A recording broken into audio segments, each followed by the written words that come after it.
जिसको दूर से मैंने लड़ते देखा आपके हक अधिकारों के लिए, और लड़ने का हौसला तो मंच पे भी दिखा देते हैं कभी कभी। मैंने तो ये जिम्मेदारी ली है कि मैं इनको रोकता रहूंगा। अगर ये अब कभी भी लड़ेंगे तो ये आपके हकों के लिए लड़ेंगे, आपके अधिकारों के लिए लड़ेंगे, आपके मान सम्मान के लिए लड़ेंगे। ये फैसला करके हम इकट्ठे हुए हैं। भाई हनुमान जी बेनीवाल, आपका धन्यवाद। आपने इस रैली में हमें आमंत्रित किया। बहुत कम समय में आपने बहुत बड़ी ताकत यहां दिखाई।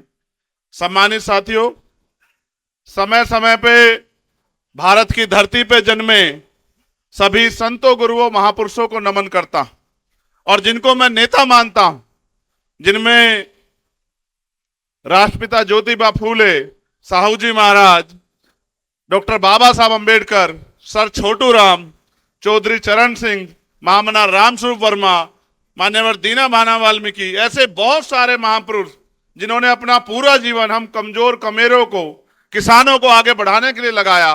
उनके उस रास्ते को आगे बढ़ाते हुए मैं और ये जब बैठे, चर्चा तो बहुत दिन से चल रही थी। 2 घंटे में हमने अगर कोई बात की थी तो वो राजनीतिक नहीं थी। पूरे 2 घंटे में एक ही बात हुई कि राजस्थान के युवा, राजस्थान के किसान, यहाँ की बहनें, माएं, बच्चियां, यहाँ के बच्चे, यहाँ के बुजुर्ग, इनका भविष्य राजस्थान में कैसे संवरे, इनके भविष्य में 4 चांद कैसे लगे। जो उम्मीदें लोकतंत्र में बनाई गई थी वो राजनीतिक लोकतंत्र, सामाजिक लोकतंत्र में कैसे स्थापित हों। मेरे आज भी याद है, देश गुलाम था और डॉक्टर बाबा साहब अंबेडकर और सर छोटू राम इस बात के लिए लड़ रहे थे कि जिनको हाशिए पर रखा गया व्यवस्था में, उनको कैसे तरक्की दी जाए। देश राजे रजवाड़ों के हाथ में था और देश में राजतंत्र था। राजा महाराजा जैसे चाहते थे वैसे देश की जनता, प्रजा शासित होती थी। ना हक थे ना अधिकार। जो राजा ने कह दिया, राजा ने कहा दिन तो प्रजा ने कहा दिन, राजा ने कहा रात तो प्रजा ने मान लिया रात, और ये बहुत लंबे समय तक चलता रहा। फिर एक ऐसा समय आया कि देश में लोकतंत्र आया।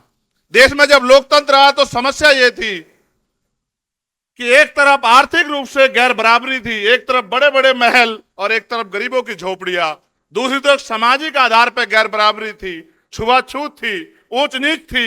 मैंने चौधरी कुंभाराम आर्य के आंदोलन को पढ़ा कि किस तरह से उन्होंने लोगों को जगाने के लिए कितना काम किया और किस तरह से आपका नेतृत्व किया समाज को अपने पैरों पर खड़ा करने के लिए। असल लड़ाई ये थी कि लोकतंत्र तो आया था, लेकिन पैसे वाले लोगों ने तय किया कि वोट इनके पास चला गया है। वोट को रोकने के लिए भी षड्यंत्र हुए। कोई कहता वोट उसको मिलेगा जो पैसा वाला है, कोई कहता उसको वोट का अधिकार मिले जिसके पास जमीन जायदाद है, कोई कहता उसको मिले जिसके पास व्यापार है।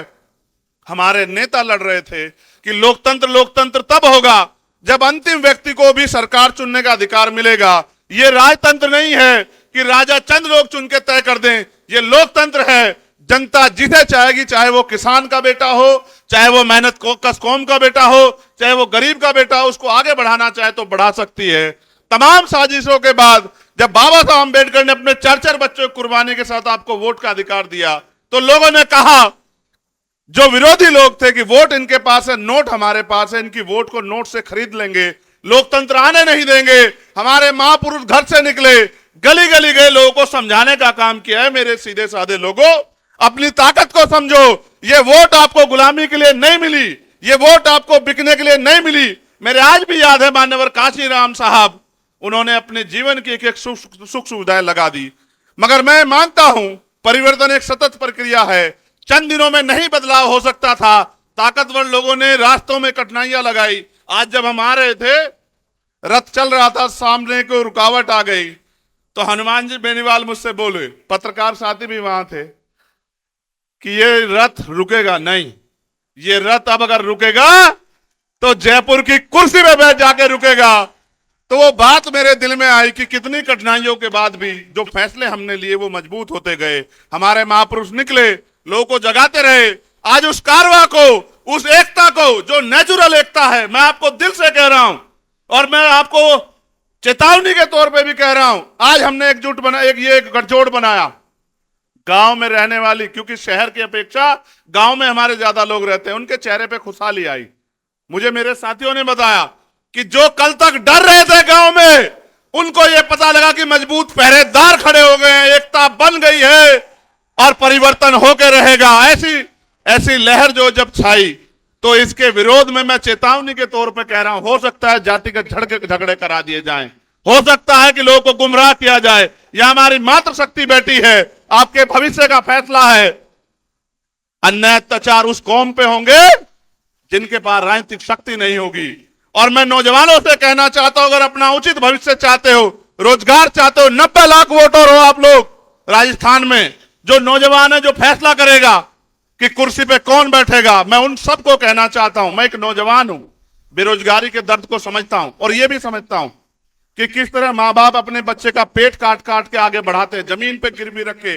और किसान का मेरी कौम से आता तो जानता हूं, हमारे तो सारे रास्ते बंद कर दिए। हमारे लोग आर्मी में चले जाते थे तो अग्निवीर बना के हमारा फ्यूचर खत्म कर दिया। पुलिस में और फोर्स में जाते थे, भर्तियां बंद है। और जो भर्तियां होती है, पेपर लीक होता है, सामूहिक बस में बैठ के, बिना सत्ता के संरक्षण में नहीं हो सकता। महंगाई बेरोजगारी ने कमर तोड़ दी है। और आपको जान के आश्चर्य होगा मेरे लोगों, एनसीआरबी का डाटा कहता है कि महिलाएं यहां सुरक्षित नहीं है। इस प्रदेश को मजबूत और सुरक्षित हाथों की जरूरत है। और जब मैं देखता हूं तो कोई नजर नहीं आता। अगर कोई नजर आता है आपके रक्षक के रूप में, आपके सुरक्षा कवच के रूप में, तो मेरा भाई है हनुमान जी बेनीवाल, जिस पे मुझे भरोसा है कि वो हर मुसीबत को अपने सीने पे लेके आपकी रक्षा सुरक्षा करेगा। और इसी बात के साथ हम इकट्ठा हुए कि 80 लाख लोग वो जिन्होंने भारतीय जनता पार्टी कांग्रेस के खिलाफ वोट किया, और 90 लाख नया वोटर।